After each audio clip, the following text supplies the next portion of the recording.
Thank you.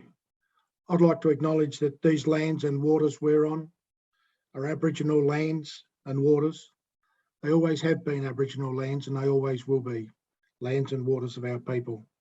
I'd like to acknowledge the people whose shoulders we stand on today, those old people who stood up to the gunpowder, the first people that shed blood in this country to defend their lands, and to acknowledge that those people have never been acknowledged for what happened to them or accepted. So just to acknowledge those old people and to let them old people know that we remember them for what they done for our people. Thank you. And just before Uncle Rodney, thank you, Uncle Rodney, for that. Just before he starts, just a few things to, if you have questions, please put them in the chat. Okay, I think everyone knows where that is. So they'll be asked at the end. We'll have Uncle Rodney speaking for about a half an hour, and then we will have questions. And welcome everybody to our first of the three. We'll talk about the other two at the end. Thank you very much. Hand over to you, Uncle Rodney. Thank you. Yeah, and just on that, yesterday was the anniversary of a young boy, John Pat, in Roebourne in Western Australia. John Pat was a boy that died unnecessarily. John Pat was murdered by a group of thugs who was never brought, not one of them was brought to justice, and that family has never had healing. And I'd just like, if you just get a chance, just Google John Pat and what happened to that young boy, and how that family was devastated and still devastated today from the loss of that young boy, and the way that the justice system dealt with those people that done the murder. Those people really need to have a good look at themselves. And I wonder what they think today. Did they get away with that murder, or did they get away with that murder really? So I'd like to remember John Pat and that innocent young man and what happened to him, and how our people have been treated so barbarically by people who are in positions of power. So that's a bit about John Pat, and a lot of those people in that area still don't have faith in that system, that law system that treats our people so badly. A young boy can be murdered by a group of people and not one person is up for mention for manslaughter or for murder, and yet our kids can go to jail for stealing a $1 packet of biscuits when they're hungry. That shows some of the injustices today that we still have in this country. And we have got a long way to go to address these issues. The systemic racism that's been in those systems for so long is going to take so long to get out. It's for having groups like this that will make change. I think they're the important things. So never underestimate a group like this and the power that a group of people like you have. So thank you, all you people, for being part of this and helping with these issues. So with that, I'll go on to some of the work that we do at Amnesty. Some of the work we've been doing is about raising the age of criminal responsibility in Australia. And right around Australia, we've been trying to lobby to get that done. And within that work, I think that Western Australia, the Attorney General over there, Mr. Quigley, he looks like he's going to move to either 12 or 14. I would think he would probably go to 12 first, and hopefully in 2 years' time they go to 14. We know that the Premier of Western Australia is against raising it straight to 14. So what they want to do is raise it to 12 and then start having a look at how to have what sort of things they can put in place for diversion for kids that are in that prison. So Western Australia recognises they've got a shocking problem and they don't know what to do, and they think that this may be one of the ways of doing it. And we talk about not only raising the age of criminal responsibility, but also having diversionary programs, Indigenous-led diversionary programs, to get these kids that do get caught in this system, to take them back out onto country. And we think that that's those programs that do that. One program that we've seen that works just recently was in Halls Creek, and they've got a program up there to help the kids that's on the street at night. And they go and look after the kids and take them back, and they'll play ball with them, or they'll play 8-ball with them, or have a cup of tea with them and sit down and have a talk to them and see if they can help them get back home. You know, the house might be overcrowded, or there could be other things going on. So the work that's been going Olibud in Halls Creek, I think that they should be commended as a group of people for the work they do with the young people there. And they've brought the crime down a lot in Halls Creek. I think it's probably down 40 or 50%. They've brought it down. It's around that, but they've made a very significant change for their people in Halls Creek. So a big shout out to those people there for that work. And the Western Australian government has just gave them, I think, $1.5 million over the next 3 years to do that work. So well done to them. When we see other diversionary programs, the one in Mount Isa that Angela Salmon and them are doing, that's a very good program as well. Taking kids back to country, learn them to ride horses, learning them about their own country and who they are and where they come from. So a big shout out to Angela Salmon for the Mona project in Mount Isa. And also the work that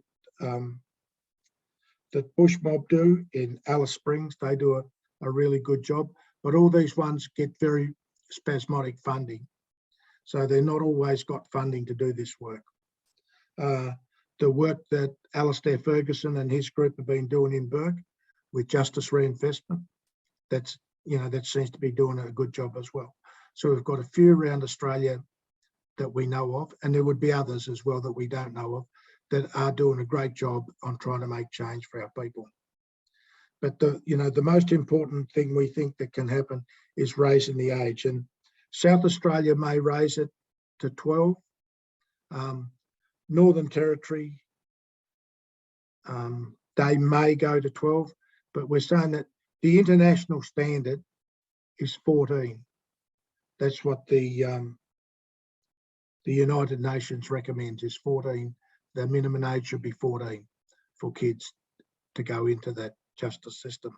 And we know that kids that go into the justice system under the age of 14 are 60% more likely to reoffend.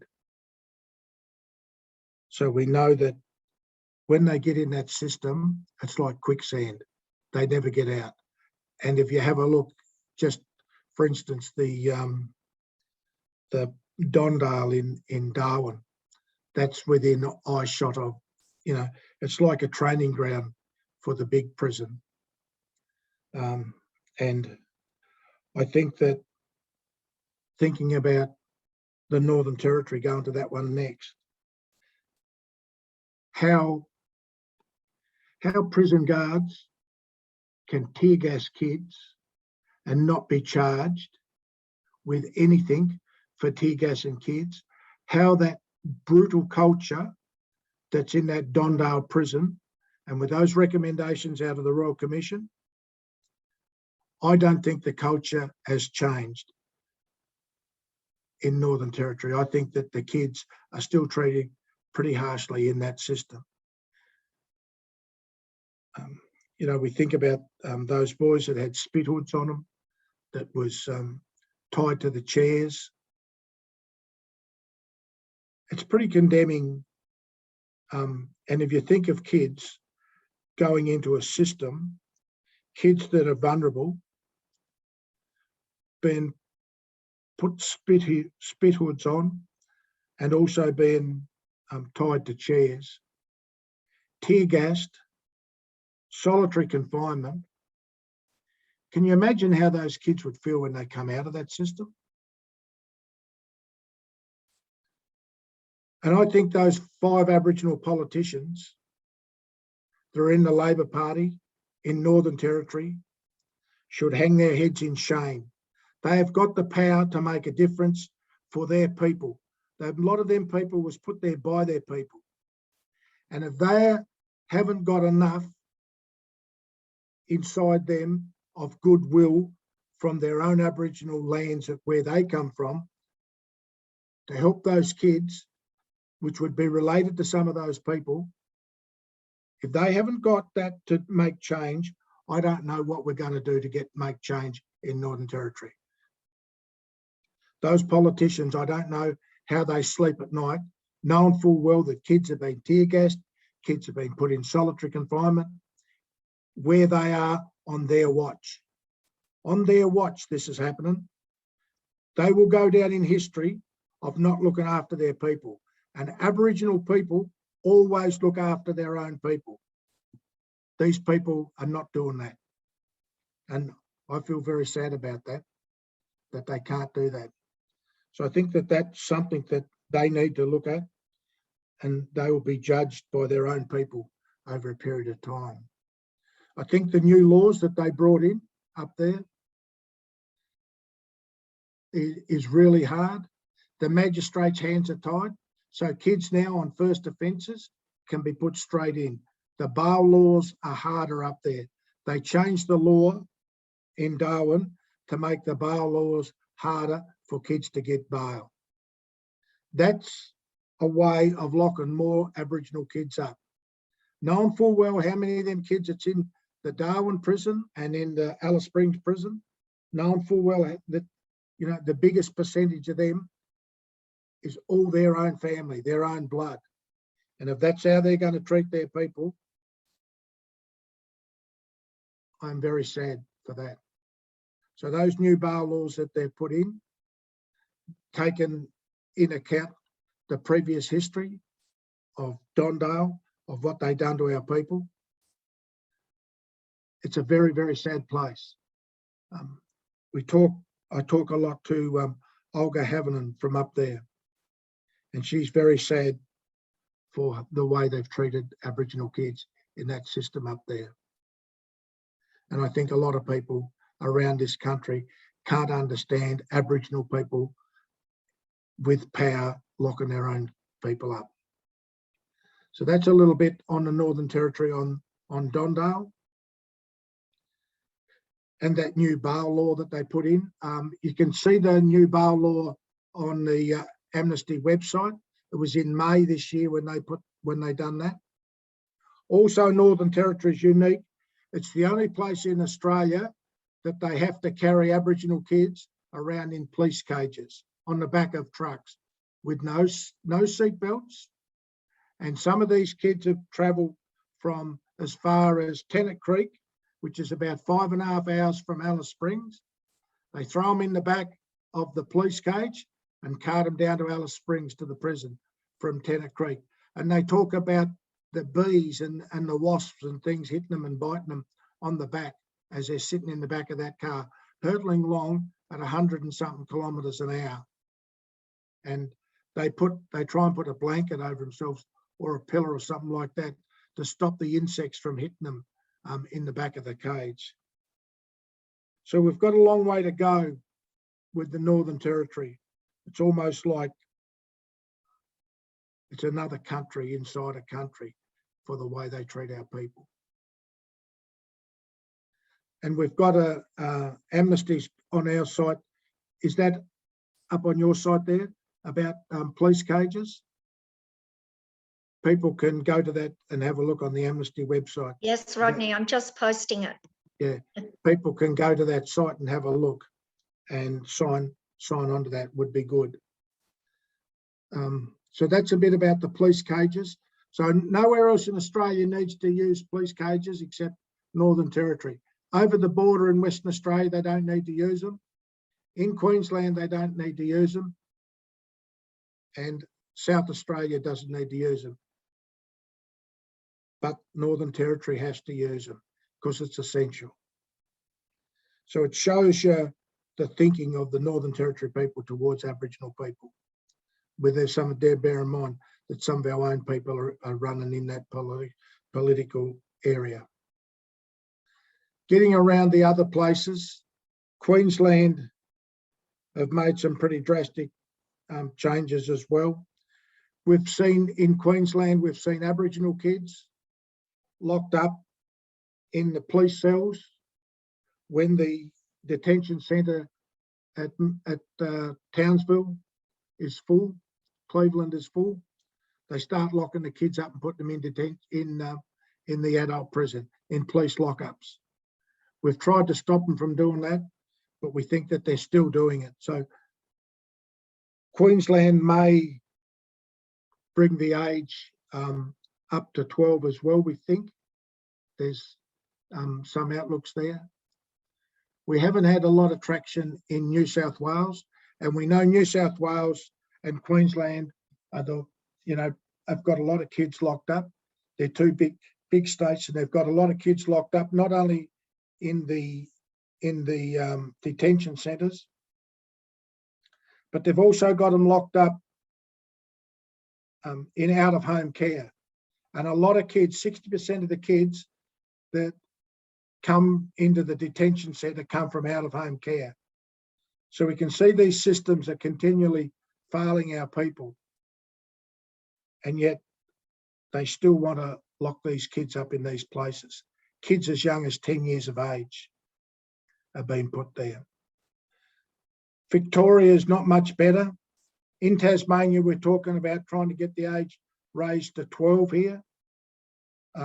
We want it to 14, and it was almost like a bargaining, like buying a car. Oh, well, if you want it to 14, how about if we go 12? It was about like we was buying a car rather than talking about actually human beings, kids in this system. So there's some of the things we deal with these kids that's locked up and raising the age. I think that raising the age to 14 is achievable, but we do need to have things in place for these kids, diversion programs built so that they've got somewhere to take these kids. And we need therapeutic care for these kids, not prisons. Prison guards are not bad people, but they don't make good mums and dads. These kids need people that's going to look after them. And we've seen the work that the diorama program in Spain, where they had 60 kids in a area and only had one prison guard. The rest was for therapeutic care. That was for education, for health, doctors, nurses, and other people like that, to address the issues why these kids come in there. And they have a huge result with a lot less recidivism than what we have in our system. So our system is built almost as a career for our kids. Once they get in it, they stop in it. And I fear that once they stop in it, they never ever get out. And the long-term effects of those kids being in that system and never being back in their family is huge. And it never stops. And sometimes you've got one generation in the detention centre and two in the prison system. 3 generations of one family locked up in a system. So that's some of the things that keeps me awake of a night and makes me continue to do this work. We talk about the bail laws, we talk about police cages, and we talk about, the most important part of this. If we can stop kids from going into this at the age of 10, and if we can raise it to 14, we're a lot less likely these kids are going to reoffend after 14. So if we can get them through that 4-year period, kids seem to be able to get on that right track a lot quicker and a lot easier. So that's some of the issues that we deal with as an organisation. And we've got campaigns. We've been trying to lobby all the Attorney Generals. The ACT, they look like they want to raise the age to 14. The Attorney General there, I think, would raise the age tomorrow if he could. So I think those people like that need to be congratulated. But they had a coag of Attorney Generals, and they was having meetings. Western Australia initiated, the Attorney General Quigley over there initiated this meeting of all the Attorney Generals, and I think they was trying to get the age to 14 with that, but that was shut down by the Commonwealth in the finish. So those Attorney Generals that did want to make change could do it as a group rather than individual, taking it on as individual states. And that would have been a great way of doing it, but unfortunately that didn't happen. So we've been constantly lobbying all the Attorney Generals. We've been lobbying Pat Dodson and the Black Caucus in the Labor Party. And, you know, Pat Dodson's always agreed that we should raise the age to 14. And I think he's a really good personnel, Pat. So there, and we've been trying to lobby the government with not a huge amount of success. And I think that it's just a hard area to work to get traction, because politicians fear they don't want to be seen to be soft on crime. And this is not about being soft on crime. This has been smart about crime to address the issues.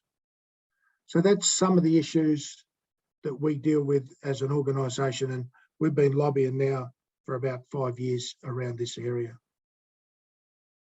And I think that and it does frustrate me, but I think that we have got some movement, because there's a lot more people are talking about raising the age to 14 than what there was when we started. Change the record. Those groups are all talking about raising the age. With the children's commissioners, some of them are talking about having the age raised to 14. So there is movement. It's very slow, and it's very frustrating when you see little kids locked up in that system and probably never ever get out of it. So that's a bit about what I do and where we're up to with our work.